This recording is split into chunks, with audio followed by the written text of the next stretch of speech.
अरे भाग्यवान, मेरे जूते कहाँ रखे हैं? मुझे बाहर जाने में देर हो रही है।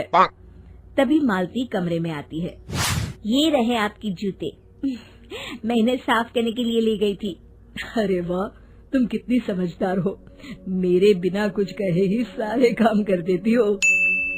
तभी मालती झिझकते हुए रमेश से कहती है, सुनिए जी, आपसे एक बात कहूँ, बुरा तो नहीं मानेंगे ना? अरे नहीं नहीं, बेफिक्र होकर कहो। शादी से पहले मैं अपने मायके में नौकरी करती थी। मैं चाहती हूँ कि अब मैं फिर से नौकरी करना शुरू कर दूँ।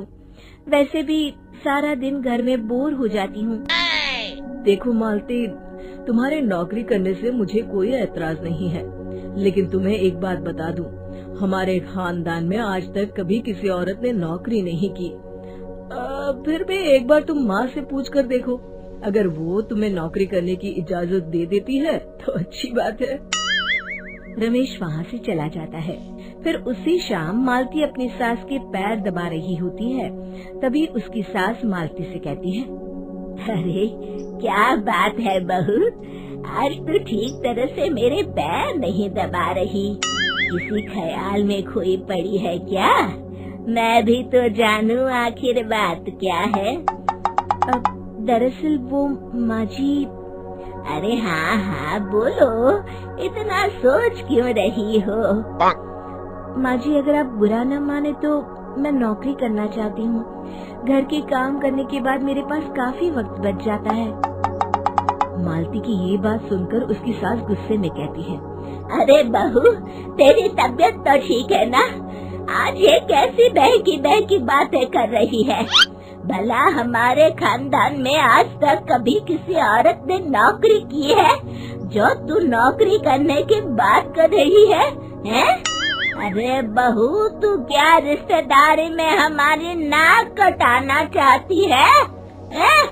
जितना जल्दी हो सके अपने दिमाग से नौकरी का भूत उतार दे। और अब जा, जल्दी से रसोई में जा, खाना बनाने का वक्त हो रहा है। मालती मन मार कर खाना पकाने के लिए रसोई घर में चली जाती है। अगले दिन, नमस्ते माँ जी, कैसी हैं आप?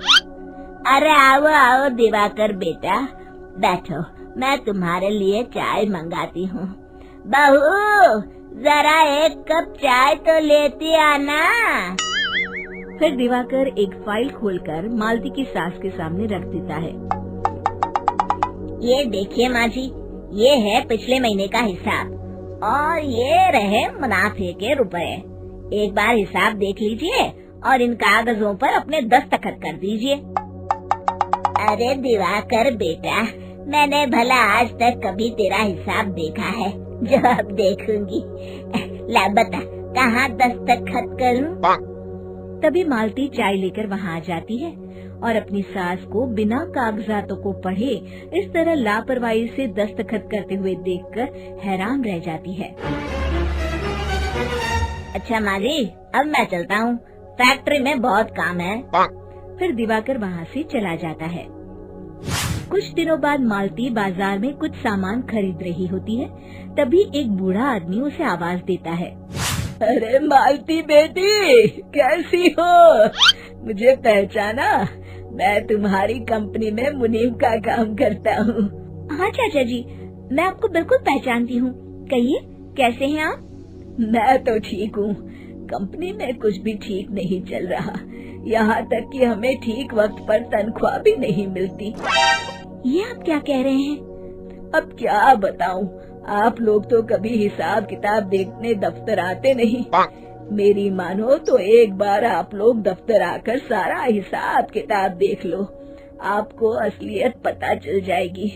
अच्छा बेटी, अब मैं चलता हूँ, देर हो रही है। फिर वो बूढ़ा वहाँ से चला जाता है। वहीं दूसरी तरफ मालती घर पहुंचकर अपनी सास को सारी बात बताती है। तभी वहाँ रमेश भी आ जाता है, लेकिन मालती की सास मालती की किसी भी बात पर विश्वास नहीं करती। तभी रमेश कहता है, अरे माँ, बिना आग के कभी धुआं नहीं उठता। जब मालती इतना कह रही है तो हमें एक बार दफ्तर चलकर देख लेना चाहिए। वैसे भी हम लोग काफी दिन से अपने दफ्तर नहीं गए हैं। इस तरह किसी एक आदमी के भरोसे काम छोड़ना मुझे भी ठीक नहीं लगता। अगले दिन वे सभी अपने दफ्तर पहुंचते हैं और सीधे दिवाकर के कैबिन में जाते हैं। अचानक सबको एक साथ देखकर दिवाकर चौंक जाता है। अरे माँ जी, आप सब लोग अचानक यहाँ कैसे आ गए? अगर कुछ काम था तो मुझे एक फोन कर दिया होता, मैं आपके घर आ जाता। तभी मालती की सास कहती है, अरे दिवाकर बेटा, आज मैं हिसाब देखने दफ्तर आई हूँ, जरा मुझे पिछले 6 महीनों का हिसाब दिखाना तो बेटा। दिवाकर घबराते हुए हिसाब की फाइल मालती की सास को देता है। मालती की सास फाइल लेकर मालती को देती है और कहती है, ले बहू, देख ले हिसाब। मालती फाइल को बड़े गौर से देखती है और अगले ही पल उसे सारी गड़बड़ी समझ में आ जाती है। वो अपनी सास से कहती है, माँ जी, मुनीम चाचा बिल्कुल सही कह रहे थे। हमारी कंपनी में पिछले 6 महीनों में जितना मुनाफा हुआ है, हमें उसका आधा पैसा भी नहीं मिला। यूँ समझ लीजिए कि 1 रुपये में सिर्फ चवन्नी ही हमारे हाथों में आई है। मालती की बातें सुनकर मालती की सास गुस्से से दिवाकर को पूछती है, क्यों दिवाकर, मेरी बहू जो कह रही है वो सच है? दिवाकर समझ जाता है आज उसका भांडा फूट चुका है। वो गिड़गिड़ाते हुए कहता है, मुझे माफ कर दीजिए माँ जी, मैं पैसों के लालच में अंधा हो गया था। अरे वाह दिवाकर, तू तो एक नंबर का चोर निकला। इतने दिनों से मैं तुझ पर आंख बंद करके भरोसा करती रही और तू मुझे ही चुना लगाता रहा। अभी के अभी निकल यहाँ से और दोबारा अपनी शक्ल मत दिखाना। दिवाकर वहाँ से भाग जाता है। मालती की सास मालती को शाबाशी देते हुए कहती है, बहू, आज मैं समझ गई कि पढ़ाई लिखाई हमारी जिंदगी में कितनी जरूरी है।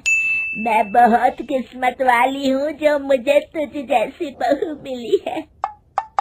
शिक्षा, पढ़ाई लिखाई का इस्तेमाल सही जगह करके हम दुनिया में बहुत कुछ बदल सकते हैं।